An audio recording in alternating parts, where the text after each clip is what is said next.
The 11 creepiest unsolved crimes no one can explain. Part 1. Lots of you are too old and jaded to be kept awake at night by ghost stories and implausible urban legends. No, this time of year, you need the real shit. So, as a treat, we have collected a shitload of cases that ran cold because they were too weird, too convoluted, or too obviously haunted to be solved. Have a good time watching. Story 1. A mystery head was found in Pennsylvania with rubber balls in the eye sockets.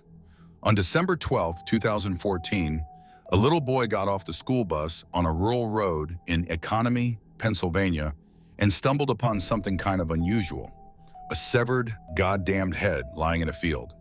The head belonged to an old woman, and because crime scene investigation is magic these days, investigators were able to determine that she was local to either Pennsylvania or its surrounding states. This is clearly not the bestial cranium of a Wisconsinite, but that is where it ended. She did not match the profile of any missing person, and the rest of her body has never been found. So was she a murder victim?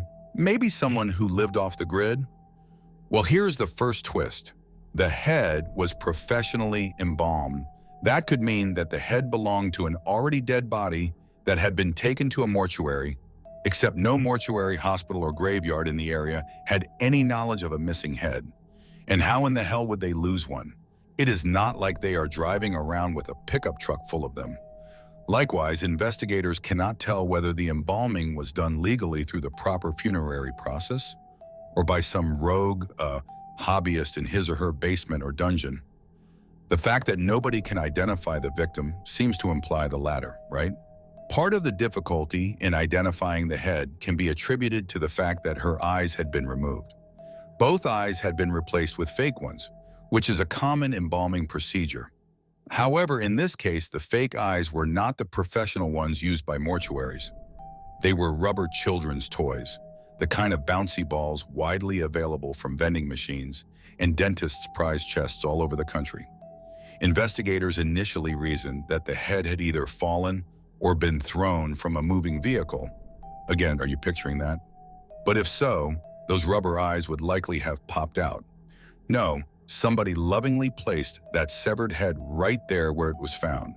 If you have been keeping score, all of this adds up to the work of a complete fucking maniac. Story 2. A man commits a suspicious suicide. After claiming to be a secret agent in 1977, Charles C. Morgan owned an escrow company and lived a seemingly ordinary life with his family in Tucson. See, when you are telling a horror story, you have to start by emphasizing how ordinary the victims are, so the twist is more shocking.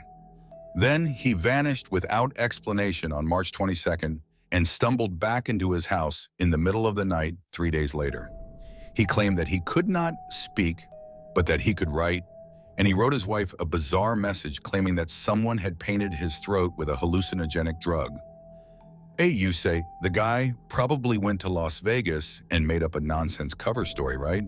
He even insisted that his wife not contact the hospital or police, which is the kind of thing a person who just got back from a 3-day binge would say.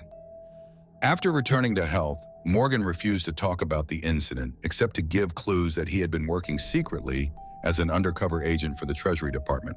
Then, 2 months later, he disappeared again, only to be found dead from a gunshot wound outside his car in the Arizona desert.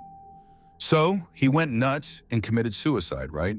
Well, that is how it was ruled, despite the fact that he was shot in the back of the head, which, if you have ever tried it, is difficult to accomplish on your own.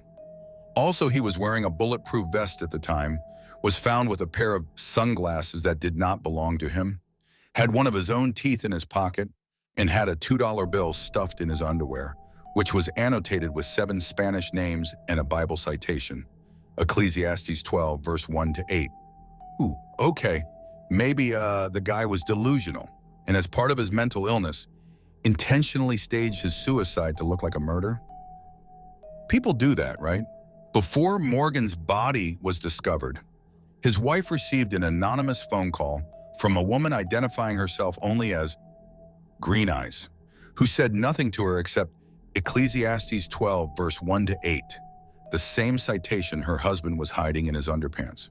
Of course, if anyone was hoping to find the name of Morgan's killer in that Bible passage, they came away disappointed. The passage is just a bunch of depressing sentiments about how growing old is a serious challenge. It is basically a protracted version of late-career Johnny Cash.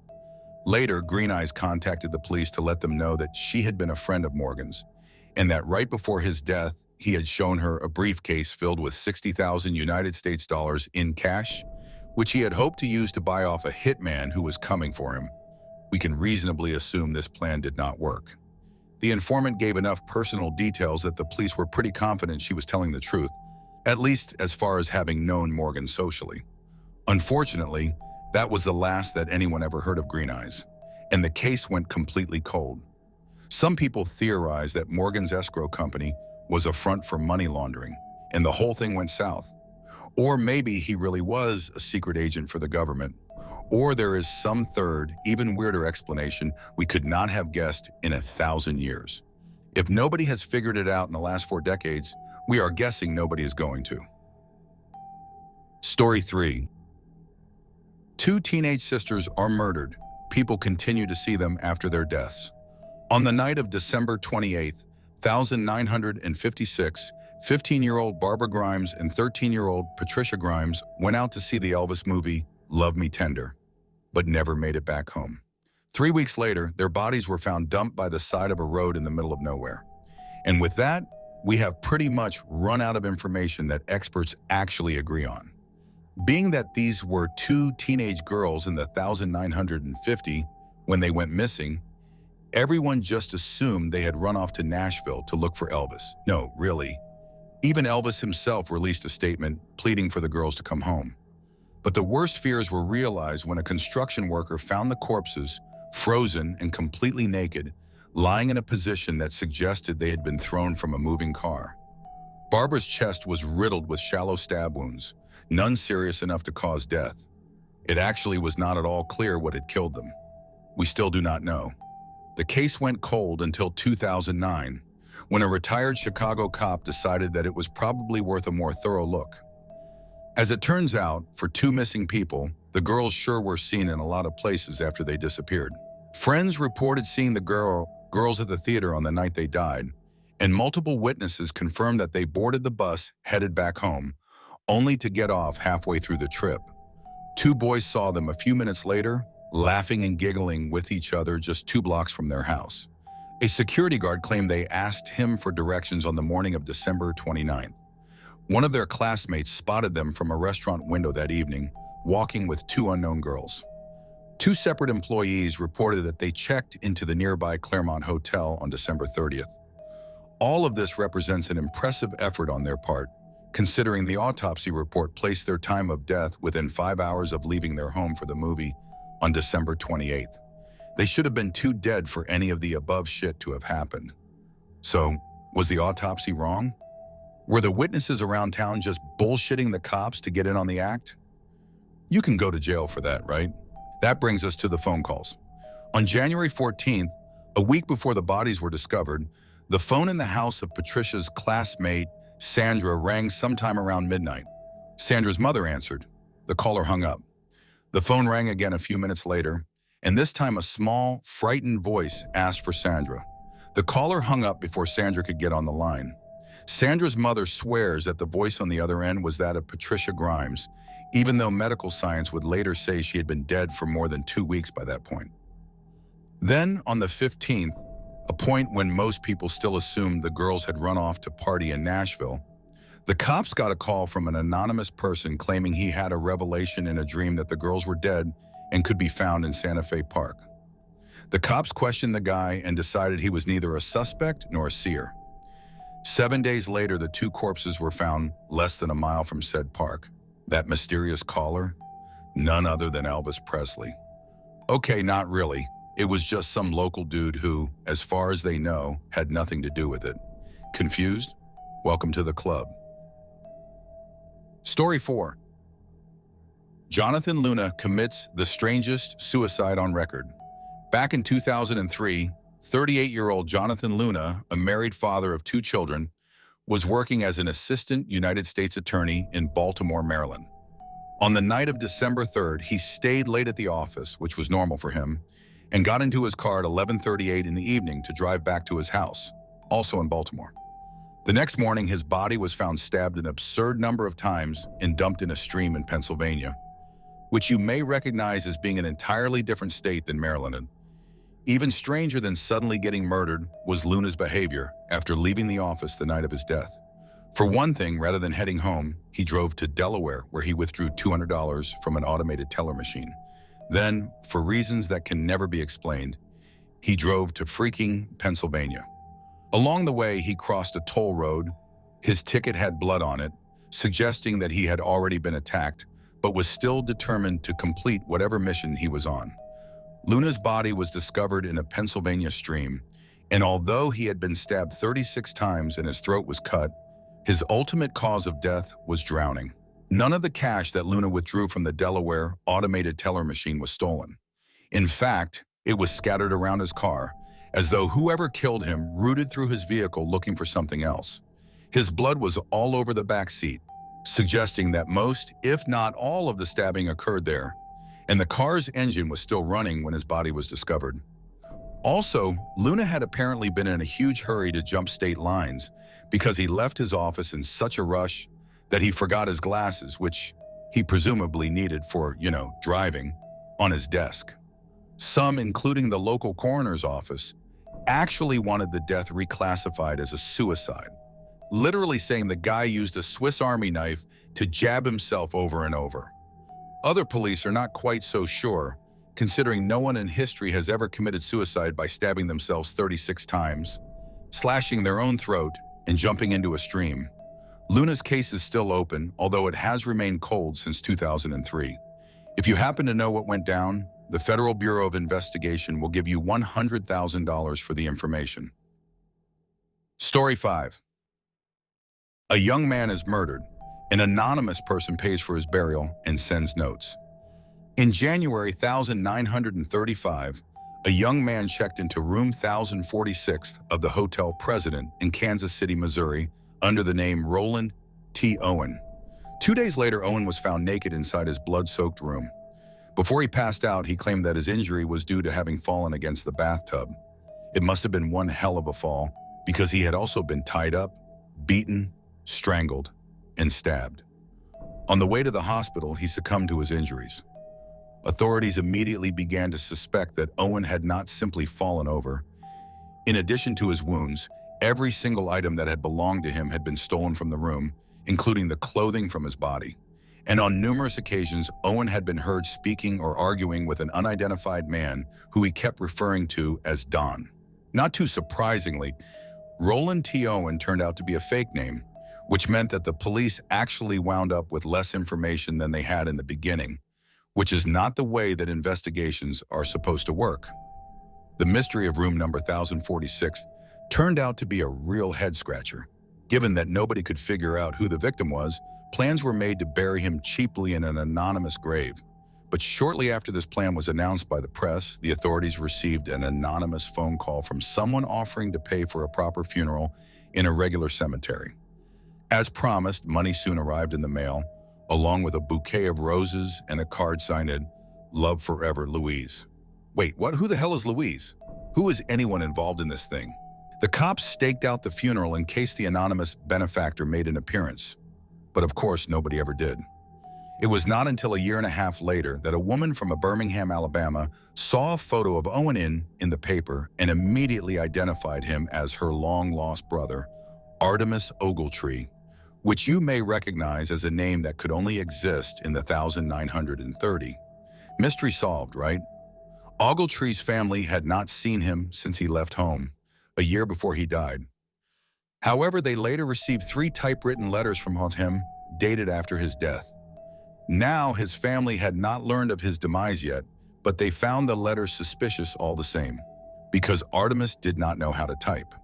Finally, Mrs. Ogletree got a phone call from a man calling himself Jordan, who told her that Artemus had gotten married to a wealthy woman in Egypt, and that was the last she heard about her son, until she discovered he had been long dead in a hotel room in Kansas City.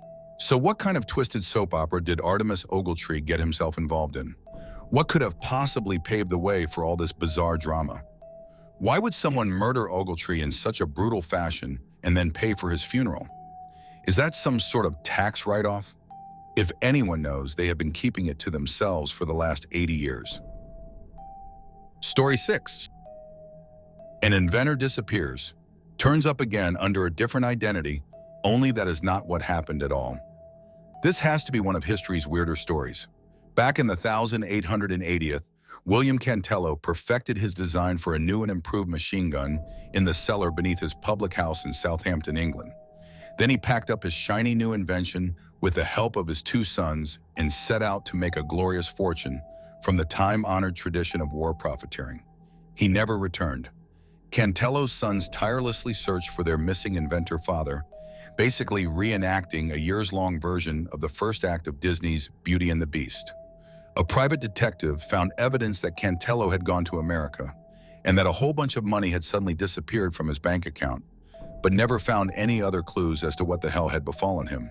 It appeared, however, that the mystery was solved soon after. An inventor who was identical in every way named Hiram Maxim had hit the scene in America selling his Maxim gun, basically a mounted machine gun that was more efficient than previous versions, but came at the cost of looking like history's deadliest penny farthing. Also, the gun happened to be the exact same design as William Cantello's. It was obvious what happened. Cantello had decided he did not want to share his upcoming riches with his boring old family, so just rebranded himself under the clearly fake name Maxim, figuring he would soon be drowning in both cash and American women. The scam was blown when Cantello's son spotted Hiram Maxim's picture in a local newspaper and noticed that he looked like he could be their missing father's elderly stunt double. The man had come back to England, and the sons confronted their estranged father at a train station in what was sure to be one of the more awkward reunions in history. It was not their father. Maxim could prove that he had been born and raised in the United States via census records and church registrars. He just so happened to look like Cantello to the point that the man's own freaking children thought it was him. Just so happened to have invented the exact same thing at about the exact same time, and just so happened to have started selling his gun at the same moment the inventor of the rival device disappeared into thin air. You may notice this as being suspicious as fuck. Oh, and it should be noted that Maxim had been to Southampton before to meet with a different inventor who accused him of stealing ideas. So did Maxim buy Cantello's invention, then stomp him out like a campfire to patent the gun as his own, stealing a handsome sum from Cantello's bank account in the process? Or was it just a case of parallel thinking and impossible coincidence? Oh, and let us just add another layer to the weirdness. Maxim complained in his autobiography that he had a double going around the United States pretending to be him. The exact thing Cantello's children accused him of doing. What hell? Of course, everyone involved in this mystery is intensely dead, so we will never know for certain what exactly the hell is going on unless someone invents a time machine. Thank you for watching this video to the end. Be sure to write in the comments what you think about these creepy and mystical unsolved crimes. Did you like the video? Are you waiting for part 2? And also be sure to subscribe to our channel to not miss new super interesting videos. And I advise you to watch our other videos.